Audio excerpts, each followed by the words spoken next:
हमारे YouTube channel चिंतन institute of education में आपका फिर से स्वागत है। आज हम लोग आप सभी बच्चों के लिए हिंदी व्याकरण के अंतर्गत बहुत ही महत्वपूर्ण टॉपिक और इधर के कुछ वर्षों में यह बार बार पूछे जाने टॉपिक्स में से एक है।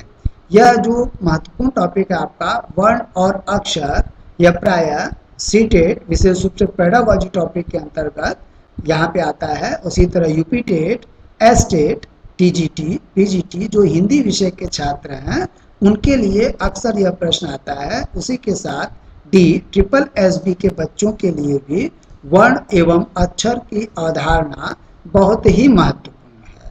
तो आज के इस वीडियो में, महत्वपूर्ण वीडियो में, मैं आपके सामने वर्ण और फिर वर्ण की अवधारणा, वर्ण की विशेषताएं, अक्षर की अवधारणा और वर्ण विच्छेद को प्रस्तुत करूंगा। साथ ही साथ जो सबसे महत्वपूर्ण सारे टॉपिक्स के अंतर्गत प्रश्न आता है कि कोई शब्द दे दिया जाएगा और उसमें कहा जाएगा कि इसमें अक्षरों की संख्या बताइए, है ना, इसमें आप वर्णों की संख्या बताइए। तो जब आप उसकी अवधारणा से परिचित होंगे तभी उस अवधारणा को आप क्या स्पष्ट कर पाएंगे।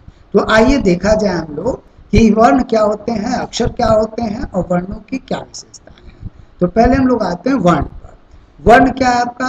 वाणी द्वारा व्यक्त ध्वनियों को जिन चिन्हों और प्रतीकों के द्वारा प्रदर्शित किया जाता है उसे वर्ण कहते हैं। यानी जिन ध्वनियों को हम जब लिपिबद्ध करते हैं तो जिन लिपिबद्ध करने में जिन चिन्हों और प्रतीकों का प्रयोग होता है उसे ही हम वर्ण कहते हैं। जैसे क, ख, ग, घ आदि क्या है?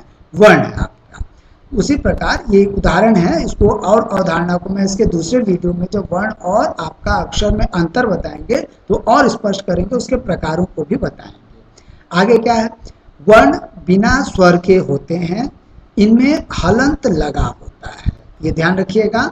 अर्थात मौखिक ध्वनियों को व्यक्त करने वाले, अभी मैंने आपको बताया कि मौखिक ध्वनियों को व्यक्त करने वाले प्रतीकों या चिन्हों को वर्ण कहते हैं। ये आप वर्ण की एक छोटी सी परिभाषा को समझ सकते हैं। यद्यपि अर्थ के रूप में जब जाएंगे तो इसका अर्थ बहुत व्यापक है। मैं इसे कल के वीडियो में अंतर के साथ स्पष्ट करूंगा। आइए आगे देखते हैं। जैसे आपके उदाहरण के लिए, जैसे राम, ऐसे ही प्रश्न आते हैं आपको। आगे मैं 2-3 महत्वपूर्ण शब्दों पर प्रैक्टिस करवाऊंगा। जैसे एक छोटा शब्द है आपका राम। राम शब्द में वर्णों की संख्या क्या होगी?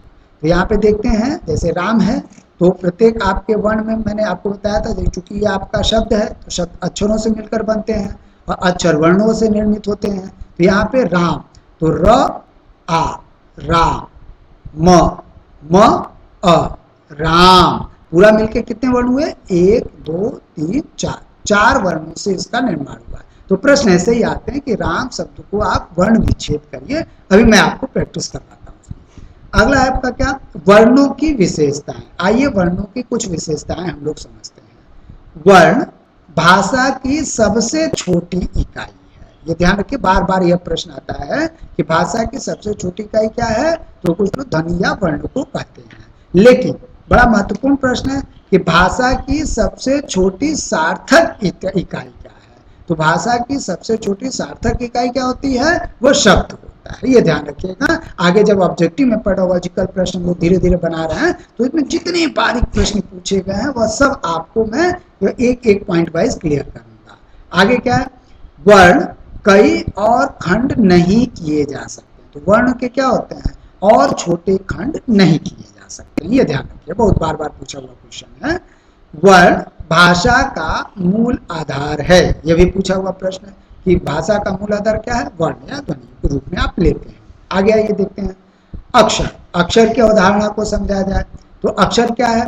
वर्ण क, ख, ग, घ आदि जब स्वरों से युक्त होते हैं तब उसे अक्षर कहते हैं। ये जो महत्वपूर्ण शब्द है आपका कि जब स्वरों से युक्त होते हैं तब उसे अक्षर कहते हैं। जैसे आप देखिए यहाँ पे क, अ, क, ख, अ, ख, ग, अ, ग। हम लोग इसे झटके में बोलते हैं, इसको हम लोग इसलिए हम लोग इस तरह से उच्चारित कर रहे हैं।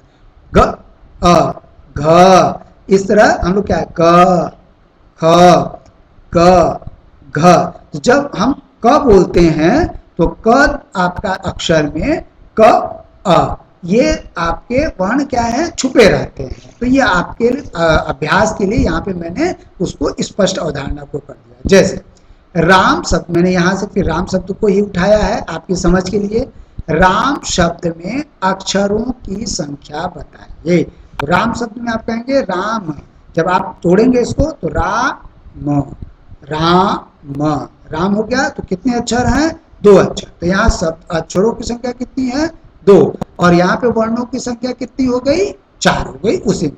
अतः कभी कभी आ जाता है कि कभी अक्षर पूछ लेता है और कभी कभी वर्ण की संख्या पूछ लेता है। तो इस महत्वपूर्ण वीडियो से आप आसानी से उन शब्दों को निकाल सकेंगे। अब आइए इसके हम अगले पाठ की तरफ चलते हैं, जो कि मूल इस पाठ का उद्देश्य है कि कैसे हम किसी शब्द का वर्ण विच्छेद करेंगे, कैसे निकालेंगे। इधर के कुछ वर्षों में प्रायः एग्जाम में प्रश्न पूछते हैं। तो पहले वर्ण विच्छेद की अवधारणा को समझा जाए।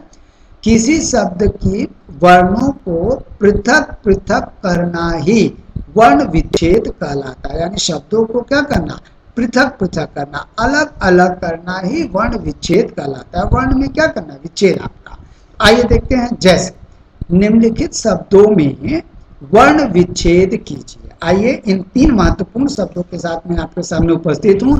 कल मैं इसको और भी शब्दों के साथ वर्ण और अक्षर में अंतर स्पष्ट करते हुए वर्ण विच्छेद पर और प्रैक्टिस कराऊंगा। ये बच्चों ने डिमांड किया था कि सर वर्ण की जो विच्छेद की अवधारणा है उस पर कैसे तोड़ते हैं शब्दों को। तो जब आप प्रैक्टिस करेंगे ज़्यादा से ज़्यादा तभी यह स्पष्ट होगा। और इधर के एग्जाम में हाल में देखा जा रहा है कि बहुत महत्वपूर्ण है, प्राय आता है, प्राय कभी संख्या पूछ ली जाती है। तो जब तक आप वर्ण विच्छेद करना नहीं सीखेंगे तब तक आप संख्या नहीं बता पाएंगे। जैसे अनुनासिक में वर्णों की संख्या बताइए, तो 9 वर्ण आप कैसे बताएंगे जब आप वर्ण विच्छेद नहीं जानेंगे। बौद्धिक में वर्णों की संख्या 7 वर्ण कैसे निकलेगा? जब आप जानेंगे तब तो निकलेगा। तो आइए देखते हैं अनुनासिक। तो हम लोग इसको पढ़ने के रूप में अनुनासिक इन अक्षरों में इसको तोड़ते हैं। लेकिन इसको जब वर्ण में तोड़ते हैं तो कैसे है? अ न उ। आप यहाँ पे देखिए अ अलग है इसलिए अलग इसको एक में। अब नु छोटी ऊ की मात्रा है तो न उ नु। आपका ना न न आ ना। सिक में देखिए स छोटी की मात्रा क सी, ये सी हो गया आपका क अ सिक अनुनासिक। तो अब आप महत्व आसानी से तोड़ लेंगे इसे। तो इस तरह से इसके वर्णों की संख्या कितनी पहुंच गई? 9। आइए हम लोग दूसरे एग्जाम्पल से इसको देखते हैं। बौद्धिक, यहाँ पे आपके मदद के लिए मैंने क्या लिया है? बौद्धिक शब्द को लिया है। तो आइए देखा जाए। तो ब आपका पहले वर्ण में टूटेगा तो हलंत युक्त हो जाएगा आपका ब। औ ब औ की मात्रा है तो ब, इसका ये हो गया आपका वर्ण विच्छेद। अब हम लोग धिक का वर्ण विच्छेद करते हैं। तो द और ध दोनों से संयुक्त रूप से आपका है, तो इसलिए, और ये पहले क्यों आया बाद में, इसको मैं किसी अन्य वीडियो में पेडागॉजी बताऊंगा।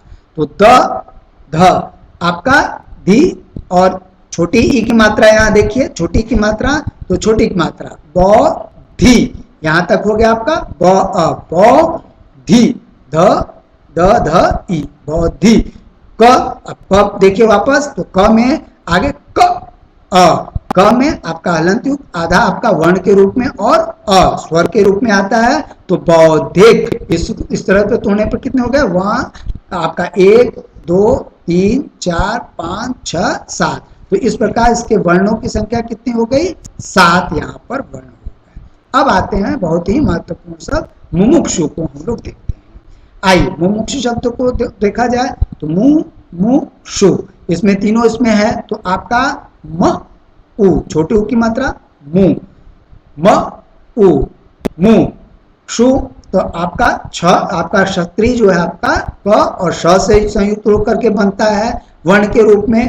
तो क श उ मु मु आपका तीनों मिलाकर शु, मुमुक्षु। तो कितने वर्ण हो गए आपके?